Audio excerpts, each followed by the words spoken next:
Oh yeah.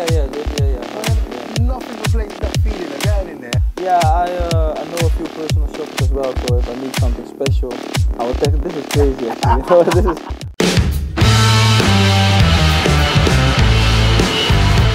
Sintayong blak-blakan ungkap perbedaan kedisiplinan timnas Indonesia dengan timnas Korea Selatan. Sintayong jawab tantangan Erick Thohir. 5 pemain naturalisasi siap main di 2 event besar timnas Indonesia. Pemain Crystal Palace, Hairo Ridowol, berminat membela timnas Indonesia. Benarkah PSSI akan segera menaturalisasinya? Serta beberapa berita timnas Indonesia hari ini. Selengkapnya hanya di Kickoff Football.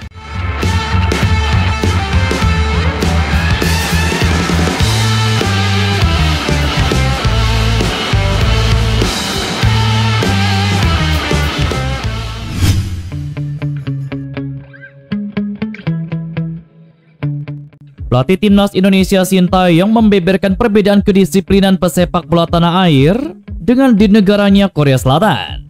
Para pemain Indonesia dinilai kurang disiplin. Sejak ditunjuk menjadi pelatih oleh PSSI pada tahun 2019, Sintayong tercatat tidak hanya menangani tim senior, tetapi juga timnas Indonesia kelompok umur yakni U20 dan U23. Selama menukangi Garuda, Sintayong mendapatkan banyak pengalaman dan kian mengetahui karakteristik dan budaya sepak bola Indonesia, termasuk kedisiplinan para pemainnya. Berdasarkan pengalaman, Sintayong mencatat perbedaan penting. Dari aspek disiplin waktu, para penggawa Garuda dinilainya kalah dibandingkan pemain timnas Korea Selatan. Sebelum membasuh timnas Indonesia, Sintayong diketahui punya pengalaman menukangi tim nasional Korea Selatan di Piala Dunia tahun 2018. Dalam wawancara dengan Sportkan, Sintayong mencatat perbedaan mendasar terkait disiplin waktu antara pemain Indonesia dan Korea Selatan, terutama dalam konteks sesi latihan. Menurutnya, pemain di Korea Selatan hanya memerlukan 3 menit untuk bersiap, sebuah efisiensi yang jauh melampaui keadaan di Indonesia. Sintayong secara khusus menyoroti perbedaan ini, menunjukkan bagaimana budaya dan pendekatan terhadap kedisiplinan waktu dapat berbeda secara signifikan antar kedua negara tersebut. Analisisnya memberikan wawasan tentang aspek-aspek operasional dan budaya yang dapat mempengaruhi kinerja serta persiapan pemain di lapangan. Sebaliknya dengan pemain Korea Selatan yang bisa tiba di tempat latihan dan bersiap dalam 2-3 menit, pemain Indonesia cenderung tidak keluar, bahkan setelah 10 atau 15 menit, dan mereka menghadapi situasi dengan sikap yang lebih santai. Jelas Sintayong telah berusaha menyesuaikan diri dengan kebiasaan yang berlaku di timnas Indonesia. Dalam proses tersebut, ia perlu menyesuaikan beberapa pendekatannya dengan situasi dan kebiasaan para pemain. Salah satu aspek adaptasinya adalah terkait waktu pelaksanaan ibadah bagi para pemain. Shain Patinama buka suara soal kekalahan timnas Indonesia di babak 16 besar Piala Asia 2023 dari Australia. Timnas Indonesia memang kalah telak dari Australia dengan skor 0-4. Laga itu menjadi yang pertama dan terakhir bagi Shain Patinama di Piala Asia 2023. Meskipun kalah telak dengan skor 4-0 dari Australia, Shain Patinama punya pandangan tersendiri. Menurutnya, timnas Indonesia tidak merasa kalah karena sudah tampil maksimal. Menurut Shain Patinama, skor Garuda saat ini sudah berprogres. Sebab itu, dia memberikan saran agar skuad saat ini harus bisa tampil konsisten. Dengan begitu, bukan tidak mungkin timnas Indonesia akan menjadi satu kekuatan sendiri di Asia. Kami menderita kekalahan 0-4.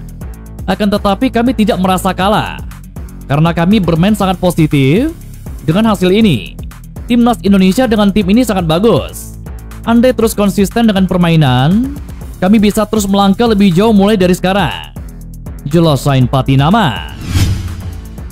Setelah timnas Indonesia gugur di fase 16 besar Piala Asia 2023, masih ada sejumlah agenda besar yang harus dijalani oleh Sintayong. Pasalnya, pada 21 dan 26 Maret 2024, skuad Garuda akan menghadapi timnas Vietnam pada lanjutan matchday ketiga dan keempat grup F, kualifikasi Piala Dunia 2026 zona Asia. Jika menang dalam 2 laga tersebut, maka peluang timnas Indonesia untuk lolos ke babak ketiga kualifikasi Piala Dunia 2026 zona Asia terbuka lebar. Peluang Indonesia meraih kemenangan atas Vietnam juga cukup besar. Mengingat pada Maret 2024 skuad Garuda akan diperkuat oleh Jai Aegis, Nathan Joaon, Tom Hey, dan Ragnar Oretmegen. Kemudian pada 15 April sampai 3 Mei 2024, Timnas Indonesia asuhan Sintayong akan ambil bagian di Piala Asia U23 2024 Qatar. Timnas Indonesia U23 tergabung bersama tuan rumah Qatar, Australia, dan Yordania yang termasuk grup berbahaya. Namun peluang skuad Garuda lolos ke fase gugur atau perempat final sangat terbuka jika Sintayong dapat memanggil seluruh pemain terbaiknya. Dari 26 pemain Indonesia senior yang dibawa Sintayong ke Piala Asia 2023, 11 pemain diantaranya dapat disertakan ke Piala Asia U23 2024. Memang membutuhkan usaha untuk mendatangkan para pemain tersebut, khususnya yang mentas di luar negeri.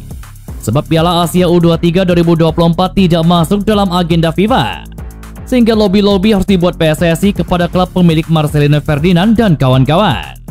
Apalagi Piala Asia U23 menjadi ajang pertaruhan bagi Sintayong jika ingin diberikan kontrak baru oleh PSSI. Dengan target yang cukup berat itu, maka Sintayong bisa meminta kepada PSSI untuk melobi klub-klub agar para pemainnya bisa dilepas. Bahkan Sintayong pun bisa menuntut kepada PSSI agar mau merevisi targetnya jika memang tidak semua pemain kunci bisa hadir. Pemain Crystal Palace, Jero Ridowol, dikabarkan tertarik memperkuat timnas Indonesia.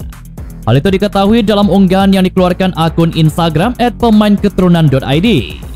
Akun ini membagikan percakapannya dengan Jero Ridowol.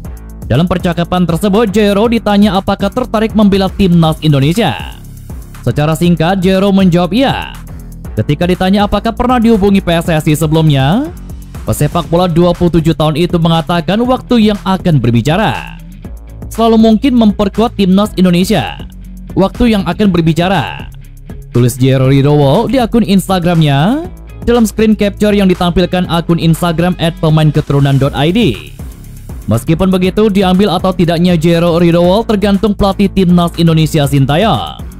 Menurut PSSI, mereka akan memproses naturalisasi pemain keturunan atas rekomendasi pelatih Sintayong. Satu hal yang pasti, Jero Ridowol merupakan pemain jempolan. Sejak tahun 2017, gelandang berambut kribo ini memperkuat Crystal Palace. Total selama hampir 7 musim memperkuat The Angles, Jero turun dalam 91 pertandingan dengan koleksi 3 gol dan 1 assist. Untuk musim ini, pemain yang dapat mentas sebagai bek tengah dan gelandang bertahan ini telah turun dalam 4 pertandingan Liga Inggris 2023. Sebelum memperkuat Crystal Palace, Jero menjadi pemain andalan Ajax Amsterdam dari rentang tahun 2014 sampai 2017. Dalam periode tersebut, Jero Ridowol turun dalam 93 pertandingan dengan koleksi 3 gol dan juga 3 assist. Berkat bantuan Jero Ridowol, Ajax Amsterdam memenangkan trofi Liga Belanda di tahun 2013-2014. Ia juga mengemas 3 cap bersama timnas Belanda senior, tepatnya di kualifikasi Piala Eropa tahun 2015 dan tahun 2016. Menurut aturan FIFA, Jero Ridowol masih bisa memperkuat timnas Indonesia. Mengingat yang bersangkutan tidak lebih dari 3 kali memperkuat timnas Belanda.